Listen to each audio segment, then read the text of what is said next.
Yo, what is up guys, Ghost here, welcome back to another video. Today we've got a bit of a news roundup, everything that's been going on in Season 7 of Battlefield 2042, the good and the bad. Don't forget guys, if you do enjoy the content here on the channel, I will be covering everything on Season 7 going forward. So if that's something that you're interested in, hit up that subscribe button. An overwhelming majority of you who watch my videos still aren't subscribed. So it's probably because you just click on them in the recommended section, and then you probably think that you're subscribed, but you're not. So if you guys can check that out for me, that would be awesome. So we're going to kick things off with some serious issues with the gunplay at the moment. There are certain things relating to the latest changes for the visual recoil that have broken some weapon attachments in the game and caused some serious desync issues as well. And then later on in the video, I wanted to take a closer look at some things that were discussed on the latest episode of the Inside Battlefield podcast relating to the Season 7 vehicle, the Draugr, the Ghost, whatever you want to call it, that's coming out in around 2 months from now, sometime in May. However, before we do that, if you guys weren't aware, Battlefield is currently on sale over on Steam, so you can pick up all of the games pretty much, at least the more recent ones, at a rather hefty discount, around 85% or so. Battlefield 3 is $2, that's like nothing for a fantastic game like BF3. BF4 is $6, Battlefield 2042 is only $9, so I would certainly say that if you've been on the fence about whether you should or shouldn't pick up Battlefield 2042, now may be a great time to do so. And the game is also currently free to play, as far as I know, on all platforms, so, you know, feel free to jump in and get your feet wet, see if it's something that you like. And since it is, of course, currently free to play, I couldn't help but take a little look at the Steam player numbers here. My prediction pre-Season 7 is that we were going to see 50,000 players on release, and then maybe upwards of 100,000 players during the free-to-play weekend.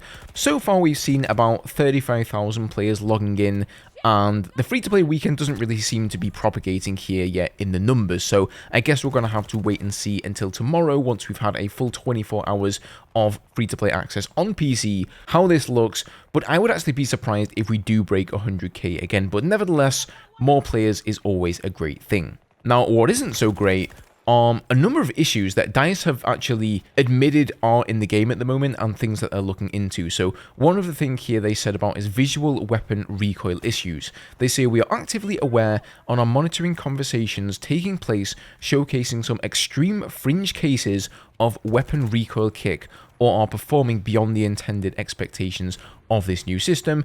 This is an area a team is treating as a high priority, and we are working to have some of these issues resolved as soon as possible, either within a hotfix or within the next game update. Hopefully not the next game update, because sometimes those take weeks to get out there. But I can really relate to this. You guys will have seen videos, the M39 EMR, the P90, there are a few other outliers as well, where the visual recoil is just super aggressive, super obvious, and it just makes it hard to aim, whilst other weapons, you barely notice it. So I don't really know why some weapons are affected so much more than others, but it looks like DICE are aware that people are unhappy with some of the weapons and the visual recoil related to them, and they are going to do something about it. Now, the MI240 Super Hind and the Condor on Breakthrough, they see here finally we are aware that the Hind and Condor are not currently present on Breakthrough. This is not intended, and we are working to bring back the trusty air support as soon as possible. So I'm sure some people out there thought this was actually a fantastic change by DICE, but lo and behold, it's not a change that they actually planned here. They're bringing it back, and it was some kind of a weird bug with Breakthrough, so if you are a Hind or a Condor enjoyer, there you go, it's coming back. However, these are not all of the issues with the game at the moment. These are only the ones that DICE have detailed and acknowledged themselves. So I saw this in a recent Enders video, and whether you like Enders or not, guys, I would recommend going and watching this video, so I am going to link it down below, because in that video he showcases a number of weapons that have severe desync between where you're aiming with your optic, with your sight, and the center of your screen. The optic should always be tied to the center of your screen, of course, and he showcases pretty well in the video there that a lot of the time that is not the case. A lot of you will know that this has been a problem with Battlefield 2042 in the past. It was resolved as far as I'm aware, and it now seems to be back, which is kind of not a massive surprise since they've been messing around with the weapons a lot this season, with the visual recoil and all of that stuff. However, that is not where it ends. We've also recently discovered that the iron sight for the AK-24 is massively out of whack. So here's a bit of a demonstration for you. This is the regular red dot sight, the 1.25 times sight, and as you can see, I'm shooting this guy's foot here and we're getting some hits. Everything is as it should be. Switch over to the iron sight. Nothing.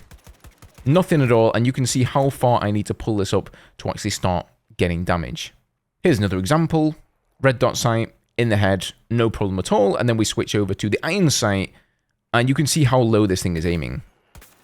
That's absolutely crazy.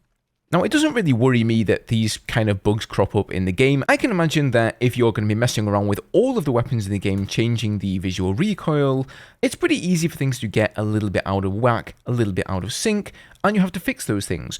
What worries me, though, is that nobody at DICE bothered to even go into a test range like you see me doing here, and testing out all of the weapons with all of the attachments, just to make sure that everything is performing as it should be. It almost feels like every time some of these major changes come into the game, they just sort of plonk them in there and hope for the best.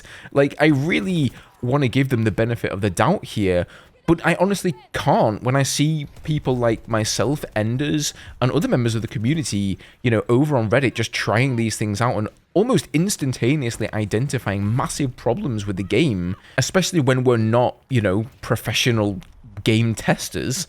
I think that just really highlights DICE's complacency here. And this is also especially bad when you've got a free-to-play weekend, you want to impress people with your game, hopefully encourage them to also purchase the game whilst it's on discount and make a bit of money, but guess what? The AK-24 is one of the first weapons new players are going to unlock, and guess what? The first sight they're going to use is the iron sight, and most players, they're not going to be watching this video right now. Most players are not going to be aware that there are problems like this in the game.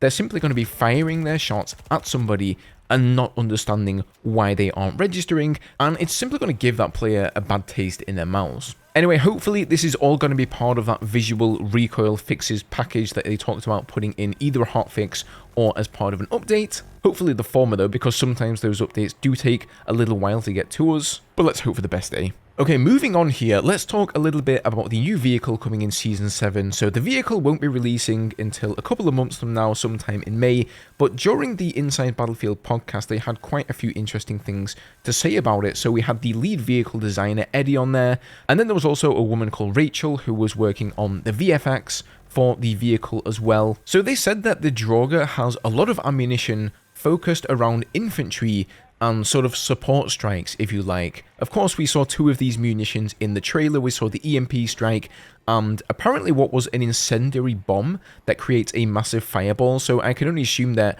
the incendiary bomb is going to be the anti-infantry loadout there. Eddie also said that they have had some problems in the past with air vehicles being a little bit too strong, but they're always trying to tread that line between the vehicle feeling like it's unsatisfying to use and essentially a waste of time, and it being, you know, like a balance problem within the game. Which is kind of why I was surprised to see them put a massive bomber plane into the game like this, but it seems they wanted to give this a go regardless. So they describe it as being strong and satisfying, but it also has its weak points. So you've got a lot of firepower and you can do some great ground support. And Eddie also said that this vehicle is sort of sliding into the attack plane category from Battlefield 1, I guess. And you guys remember some of those crazy kill streaks that people got in the attack planes. However, to offset the offensive capabilities, your defensive capabilities are relatively low. So it's a lot easier for you to get taken out in a dogfight, for example, which is exactly what I expected, and it also doesn't come with traditional flares. So